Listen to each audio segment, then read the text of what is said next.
कांवड़ यात्रा क्या है? आज हम जानते हैं कांवड़ यात्रा क्या होता है। कांवड़ यात्रा भगवान शिव के भक्तों द्वारा मनाया जाने वाला एक पवित्र तीर्थ है। हर साल भगवान शिव के भक्त बड़े ही उत्साह के साथ इस वार्षिक उत्सव को मनाते हैं। सावन में कांवड़ के पवित्र जल को लेकर शिव के भक्त अपने गृह नगरों में भगवान भोलेनाथ का जलाभिषेक करते हैं। कांवड़ उठाने वाले भक्तों की मनोकामना भगवान शीघ्र ही पूरा कर देते हैं। आइए जानते हैं कांवड़ यात्रा का इतिहास क्या है। हिंदी शास्त्रों के अनुसार भगवान शिव के महान भक्त भगवान परशुराम ने पहली बार इस कांवड़ यात्रा का शुरुआत सावन महीने के दौरान में किया था। तभी से यह कांवड़ यात्रा संतों द्वारा की जा रही है। इस यात्रा में पुरुष ही नहीं बल्कि महिला भक्त भी भाग लेती हैं।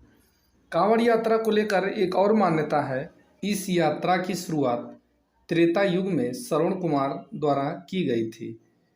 श्रवण कुमार अपने माता पिता की इच्छा पूर्ति के लिए श्रवण कुमार ने कांवड़ लाया था और इसी कांवड़ में श्रवण ने अपने माता पिता को बैठाकर उत्तराखंड के हरिद्वार में गंगा स्नान करवाया था।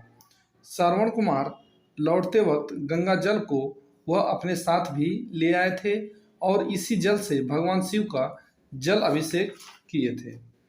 कांवड़ यात्रा के क्या क्या नियम होते हैं, आइए हम जानते हैं।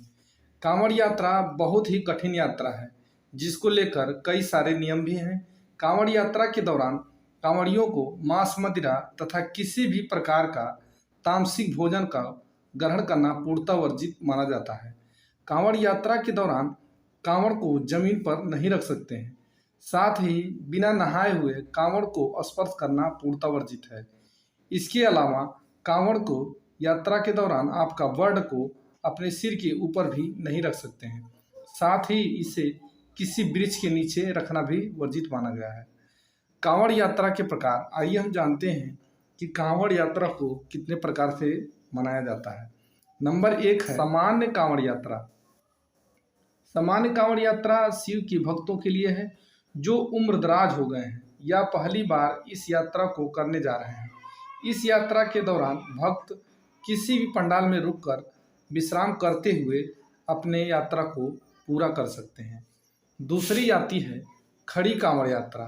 खड़ी कांवड़ यात्रा बेहद कठिन यात्रा होती है। इस यात्रा के दौरान शिव के भक्तों को लगातार चलना रहता है। हालांकि यदि किसी कारणवश भक्तों को रुकना पड़े तो इस दौरान उसका सहयोगी साथी अपने कंधे पर कांवड़ को रखकर हिलाता रहता है, जिससे यह प्रतीत होता रहता है कि कांवड़ यात्रा जारी है। तीसरा आता है दांडी कांवड़ यात्रा।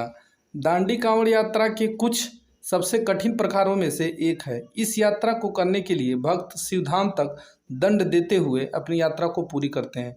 कई बार इस यात्रा को पूरा करने में 30 दिन लग जाता है। चौथा आता है डाक कांवड़ यात्रा। यात्रा के इस प्रकार में एक ऐसा इंतजाम किया जाता है जिससे शिव के जलाभिषेक की प्रक्रिया निरंतर जारी रहती है।